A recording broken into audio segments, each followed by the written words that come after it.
Alexander the Great, Unit 2, Ancient Greece. After this video, you should be able to explain how Alexander's early life prepared him to become king, describe how Alexander conquered a large empire, identify strengths and weaknesses in his leadership style, and explain the legacy or impact of his rule.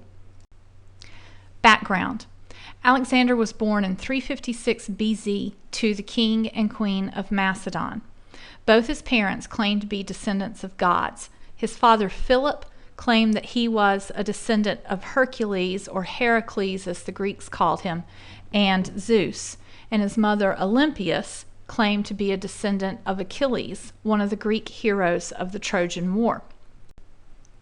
Macedon, the region that Alexander was from, is located north of Athens and Sparta. Many Greeks considered it to be a foreign territory. In fact, the dialect that was spoken by Macedonians was so different that many Greeks had a hard time understanding what the people were saying. Under King Philip's rule, the Greek city-states were united, and he accomplished this in a couple of ways. Through marriage, he had 7 wives in total. Alexander's mother was his 4th wife. And also through conquest. He went to war against the different city-states and conquered them and brought them under his rule. As a boy, Alexander was particularly devoted to his horse, Bucephalus. In fact, he had the horse for a total of about 18 years, and when the horse died, Alexander built a city in the horse's honor and actually named the city after the horse. In order to be considered worthy to be king, Alexander had to pass 2 tests of manhood. He had to kill a wild boar, and he had to kill a man in battle. It's thought that the first opportunity that he would have had to achieve these 2 goals probably happened about the time that he was 14.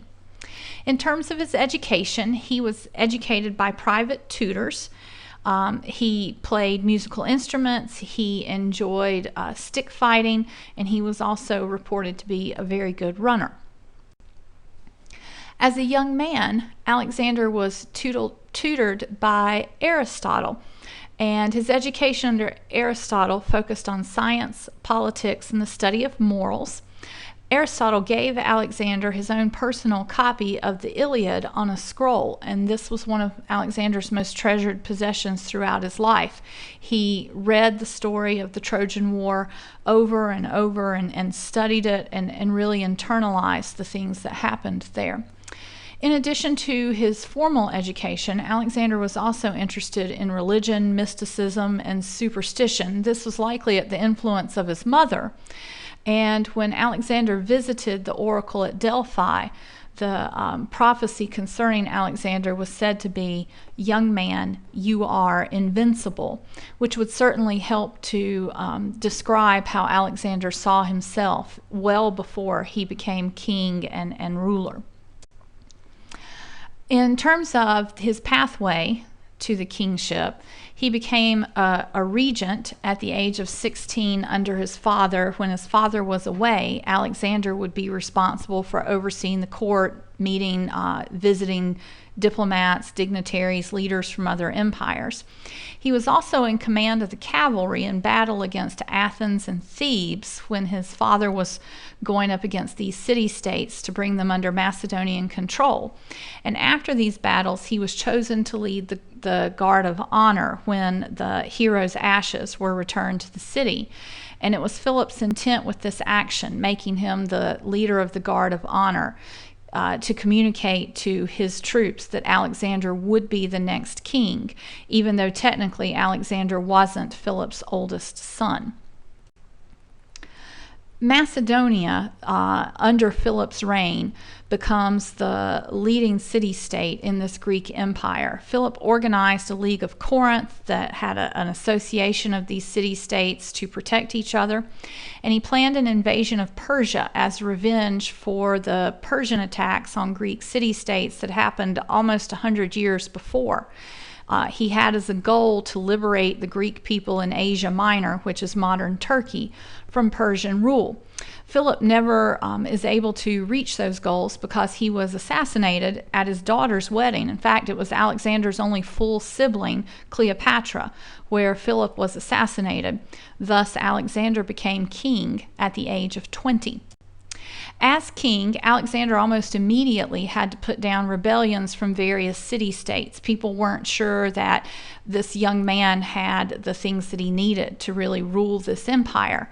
Once he had accomplished that, he focused his attention on Persia, wanting to fulfill his mission of his father to seek revenge on the Persians.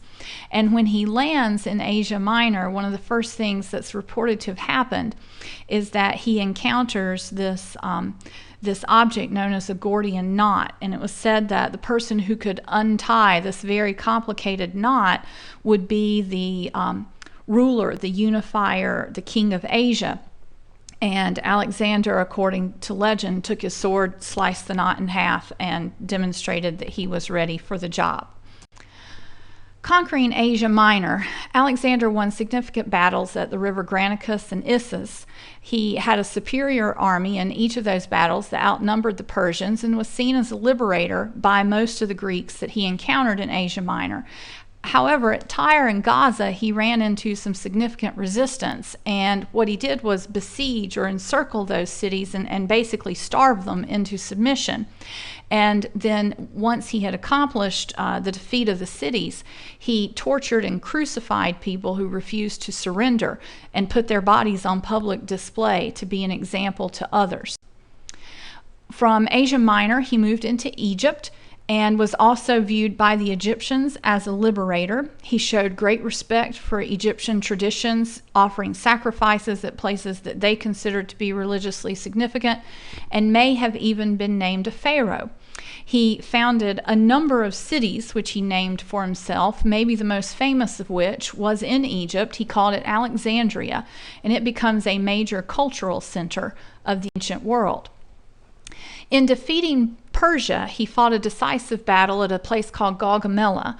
He seized the national Persian treasury at Susa and burned the city of Persepolis. He wanted to capture King Darius to show that he was in control of the Persian Empire, but Darius fled, and Alexander paused rather than give chase to reorganize his army and make sure that people were loyal to him. On his flight away from Alexander, Darius was actually assassinated. Alexander, as emperor, married strategically. He didn't make love matches. He didn't marry for romance. He really married to strengthen his empire and trusted his friends much more than his wives. He executed people whose loyalty he doubted, including people that he had once considered friends. And he tried to force all his subjects, Greeks and Persians, to pay homage to him and treat him almost as if he were a god, which made him not very popular to a lot of people. From Persia, he goes into India because it's his goal to conquer the entire known world. And he invaded and defeated the city-states of the Indus River region. But when he tried to press on to the ocean, his soldiers mutinied and refused to go any farther. They were tired. They'd been away from home for years. They were intimidated by the weapons and the elephants that the Indian armies used. And so instead, Alexander turned to the Arabian Sea, and on the march there killed thousands more Indians to set up his return to the Persian territory. The end of the empire comes. Alexander returns to Persia with a forced march of his men through the desert, and as many as 1 out of every 2 died on that march through the desert.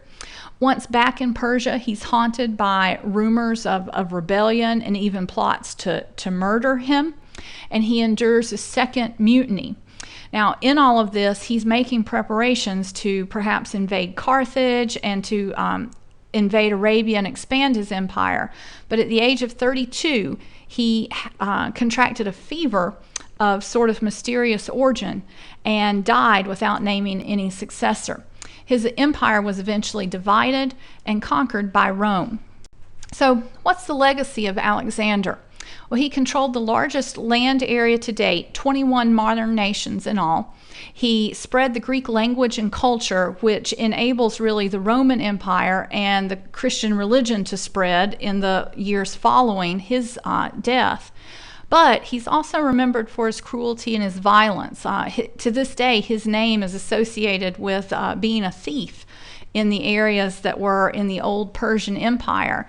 And even the use of his land of origin, Macedonia, has proved very controversial. If you have any questions, rewind this video, and thanks for listening.